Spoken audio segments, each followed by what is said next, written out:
हमको पता चला कि यहाँ पे जो धर्म परिवर्तन किया जाता है, हिंदू लड़कियों को मुसलमान में कन्वर्ट किया जाता था, तो इसका पर्दाफाश कैसे हुआ और इसके ऊपर क्या आप कुछ प्रकाश डालना चाहेंगे? देखिए, सबसे पहले तो ये है कि जितना भी इस देश से लेके इन राज्यों के अंदर जो भी धर्मांतरण चल रहा है उसका पर्दाफाश करने वाला हमारा ऐसा कोई हिंदुवादी संगठन होता है या कोई हिंदुवादी नेता होता है, उससे ज़्यादा कुछ नहीं। और दूसरी बात यह है कि आखिर कब तक इस देश के अंदर सिर्फ हिंदुओं को टारगेट करके उन्हें मुस्लिम बनाया जाएगा, उन्हें ईसाई बनाया जाएगा।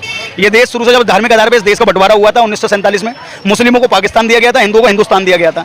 उसके बाद भी हमारे देश के अंदर आज हिंदू अपने लिए कहीं ना कहीं लड़ाई लड़ रहा है। सबसे पहली चीज़ तो ये है कि इस मकान के अंदर धर्मांतरण कराया जा रहा था, आज यहाँ से आदमी भरा रहा है और लेडीज घर के अंदर ही है ना, तो इस मकान को किसी प्रकार से सील करा गया अभी तक।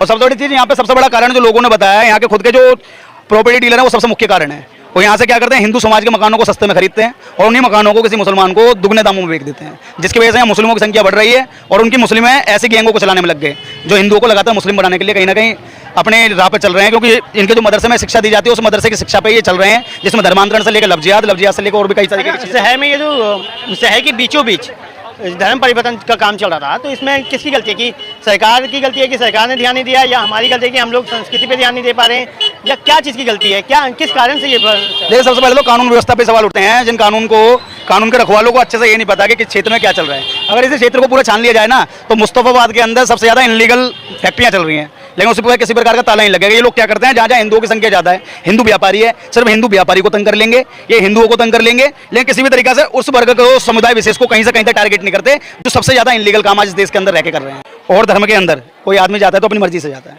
यहाँ क्या है, जबरदस्ती धर्मांतरण वाला खेल होता है। मान के चलो एक बेटी को, बहन बेटी को 13-14 साल की बच्ची को फंसा लिया प्यार में। मैं अपना इसलिए बता रहा हूँ कि मैं लफ्जियाती सबसे ज़्यादा केसों को संभालता हूँ। एक 14 साल की बच्ची को लोनी उत्तर प्रदेश से एक लड़का भगा के लेके आता है। कितने साल की? 14 साल की। कोई बालिग नहीं थी वो।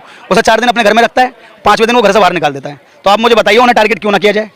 जब श्री राम के नाम से, श्री श्याम के नाम से ढाबा खोलते हैं, वहाँ शुद्ध शाकाहारी लिखा होता है और उसके बाद मांसाहारी भोजन उस ढाबे पे मिलता है और बाद में पता लगता है वो तो किसी असलम की दुकान थी, तो मैं टारगेट क्यों ना करूं? ऐसा हर एक व्यक्ति टारगेट होगा जो अपने नाम को छुपावे, अपने धर्म को छुपाकर कहीं ना कहीं खेलों को खेलने में लगे पड़े हैं। यहाँ भी इसी प्रकार से वो माथे पे टीका लगा रखा था, हाथ में कलावा पहन रखा था और उसके बाद वो मुस्लिम समुदाय में कन्वर्ट करवाने का कार्य कर रहा है।